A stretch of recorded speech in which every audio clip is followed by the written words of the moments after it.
इन दिनों बसंत का मौसम है, शाखों से एक एक कर पत्ते झड़ रहे हैं। इन पत्तों के बिना पेड़ सूने होते जा रहे हैं। कमोबेश यही आलम इन दिनों कांग्रेस का भी नजर आ रहा है, क्योंकि देश की सबसे पुरानी पार्टी के दिग्गज नेता एक एक कर पार्टी छोड़ रहे हैं। हाल ही में महाराष्ट्र के पूर्व सीएम अशोक चौहान ने कांग्रेस छोड़ बीजेपी ज्वाइन की थी। अब कमलनाथ को लेकर अटकलों का बाजार गर्म है। कहा जा रहा है कि वह जल्द बीजेपी में शामिल हो सकते हैं। मध्य प्रदेश का एक युवा नेता जिसने 22 वर्ष की उम्र में कांग्रेस का दामन थाम लिया था, फिर 1980 में पहली बार छिंदवाड़ा से लोकसभा का चुनाव लड़कर संसद के गलियारे तक पहुंचा। गांधी परिवार के साथ उनके जुड़ाव का आलम कुछ ऐसा था कि इंदिरा गांधी ने एक चुनावी सभा में उन्हें अपने तीसरे बेटे की संज्ञा दी थी। संजय गांधी के साथ उनकी दोस्ती के किस्से मशहूर हैं। इतना ही नहीं, और जब मध्य प्रदेश में कांग्रेस 15 साल से सत्ता से बाहर थी तो उन्होंने ही 2018 में पार्टी का वनवास खत्म कराया। हम बात कर रहे हैं कांग्रेस के दिग्गज नेता और मध्य प्रदेश के पूर्व मुख्यमंत्री कमलनाथ की। उनकी बात इसलिए की जा रही है क्योंकि सियासी गलियारों में इन दिनों चर्चा है कि वो जल्द ही बीजेपी में शामिल हो सकते हैं। कमलनाथ अगर कमल के साथ अपनी सियासत को आगे बढ़ाते हैं तो ये कांग्रेस के लिए कतई अच्छी खबर नहीं होगी, क्योंकि अब लोकसभा चुनाव होने में 90 दिन से भी कम का समय बचा है। ऐसे में कांग्रेस के पुराने और दिग्गज नेता पार्टी के साथ क्यों छोड़ते जा रहे हैं। हाल ही में अशोक चौहान ने कांग्रेस का हाथ छोड़ बीजेपी का दामन थामा था। हालांकि बीते 10 वर्ष में कांग्रेस छोड़ने वाले नेताओं की फहरिस्त काफी लंबी है। इसमें कांग्रेस के कुछ पूर्व सीएम भी शामिल हैं जो बाद में बीजेपी में चले गए। हालांकि गुलाम नबी आजाद बीजेपी में शामिल नहीं हुए, उन्होंने अपनी पार्टी बना ली। जबकि नारायण राणे को 1999 में बाल ठाकरे ने सीएम बनाने का फैसला लिया था, लेकिन वह 2005 में शिवसेना छोड़कर कांग्रेस में शामिल हो गए थे। कांग्रेस के वरिष्ठ नेता और राज्य के पूर्व मुख्यमंत्री अशोक चौहान ने इसी महीने की 12 फरवरी को पार्टी छोड़ दी थी और अगले ही दिन ये अगर खबर आई कि वह बीजेपी में शामिल हो गए हैं। इतना ही नहीं, बीजेपी ने उन्हें पार्टी बदलने का गिफ्ट देते हुए महाराष्ट्र से राज्यसभा भेजने का फैसला किया। अशोक चौहान पहली बार 1987 में लोकसभा सांसद पहुंचे थे। वह दूसरी बार 2014 में लोकसभा सांसद बने।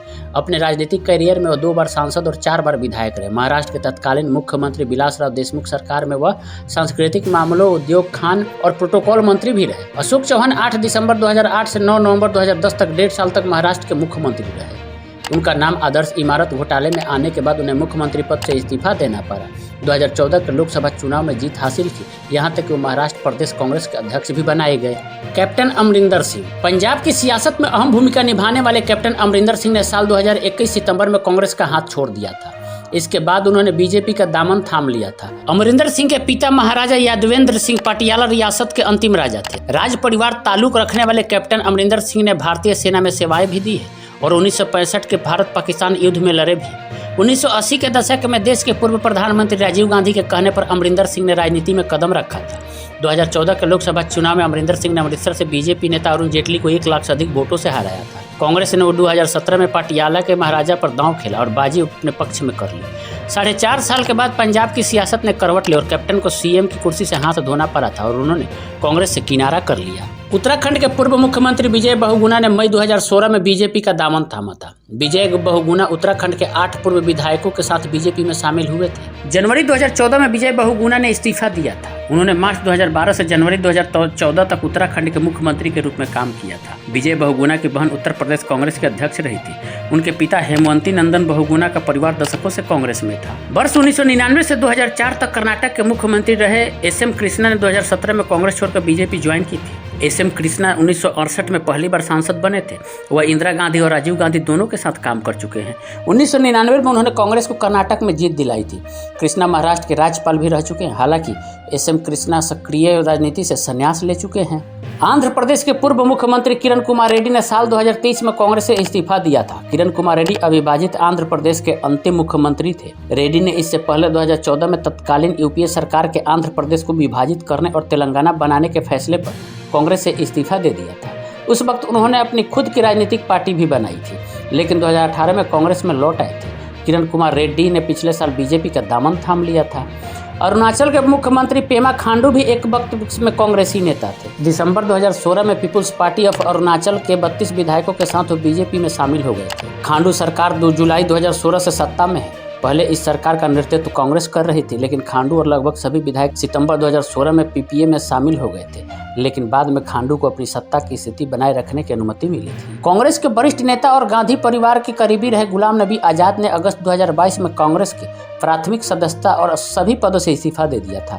जम्मू कश्मीर के मुख्यमंत्री रहे गुलाम नबी आजाद ने कांग्रेस से किनारा कर अपनी नई पार्टी बना ली है। गुलाम नबी आजाद 1970 के दशक से कांग्रेस से जुड़े। 1980 में उन्होंने यूथ कांग्रेस का राष्ट्रीय अध्यक्ष बनाया गया था। वे पहली बार 1980 में महाराष्ट्र के वाशिम से लोकसभा चुनाव जीते थे। उन्हें 1982 में केंद्रीय मंत्री बनाया गया था। आजाद 1990 से 1996 तक महाराष्ट्र के राज्यसभा सांसद रहे। वो 2005 में जम्मू कश्मीर के सीएम भी बने। साल 2008 में महबूबा मुफ्ती की पीडीपी ने कांग्रेस से समर्थन वापस ले लिया था, जिसके बाद आजाद की सरकार गिर गई थी। कांग्रेस से दिग्गज नेताओं के पार्टी छोड़ने के क्रम में महाराष्ट्र के नेता नारायण राणे का भी नाम शामिल है। उन्होंने सितंबर 2017 में कांग्रेस का साथ छोड़ दिया था। उन्होंने महाराष्ट्र स्वाभिमान पक्ष बनाया और 2018 में बीजेपी को समर्थन दिया था, लेकिन साल 2019 में राणे बीजेपी में शामिल हो गए थे। नारायण राणे का सियासी करियर शिवसेना से शुरू हुआ था। 1999 में बाल ठाकरे ने नारायण राणे को मुख्यमंत्री बनाने का फैसला किया था, लेकिन 2005 में शिवसेना छोड़कर कांग्रेस में चले गए थे। तो आखिर क्या कारण है कि कांग्रेस के एक से एक दिग्गज नेता कांग्रेस को छोड़ रहे हैं? और 2000 अगर ऐसा ही हाल रहा तो 2024 में कांग्रेस कैसे प्लान बनाएगी और कैसे तैयारी करेगी और लोकसभा चुनाव कैसे लड़ेगी? एक एक करके उनके सारे नेता उनका साथ छोड़ते जा रहे हैं। इस पे आपकी क्या प्रतिक्रिया है, आप हमें कमेंट करके जरूर बताएं। और चैनल को सब्सक्राइब नहीं किया तो प्लीज़ सब्सक्राइब कर लें।